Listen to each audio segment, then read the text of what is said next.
Hi there, Delilah. I was going to leave you some quick feedback here on your magazine spread. Usually I try to have students get it in their spread posted to this board by Monday night if they want to receive a video critique, but I'll go ahead and do it for you anyway. So I really like your title here. This is looking really nice. Your lines look really good. I can see your guides and your grid here that you have it laid out really well, and so that makes a big difference. I like the contrasting typography. That looks really nice. I would probably have by President Thomas S. Monson grounded somewhere. Maybe the E and the N of his name line up over here with right alignment, or maybe it's right underneath Lord, something along those lines, so it doesn't just kind of feel like it's floating right in the middle of the page when this is offset, okay? I would move Book of Beginning, Story Without End up a little bit so they're in the same horizontal line across the top here. I might increase the gutter here in the middle so it's a little bit wider. There's a weird enter going on here after gleams. How beautiful is youth, how brightly it gleams with its illusions.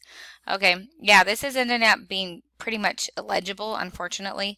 So I would go back and take out this weird enter that's happening, then turn off hyphens so you don't get words like illusions split in half. And I would probably center it. Usually I say don't center things, but within a circle, I think it looks weird not to.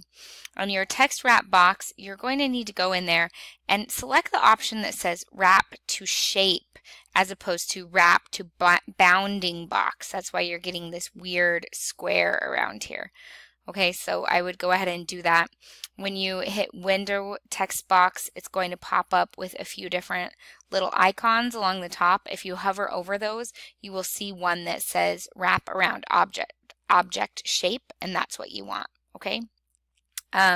Watch for your widows. You have failing here. It's all by itself on a line. You don't want any words all by itself. Increase the amount of space between your subheadings and your paragraph. And then this is called an orphan. When you have just a few words at the top of a column, you would want that to be a part of this. Okay, so you might need to kind of finagle. Maybe that's when you can play around with the gutter size a little bit more. It'll probably change when this changes anyway. And then take the black stroke off your image. That's going to instantly date your design, as well as I would probably recommend making this image quite a bit larger. All right, so that'll get you headed in the right direction. Let me know if you have any further questions. Thanks.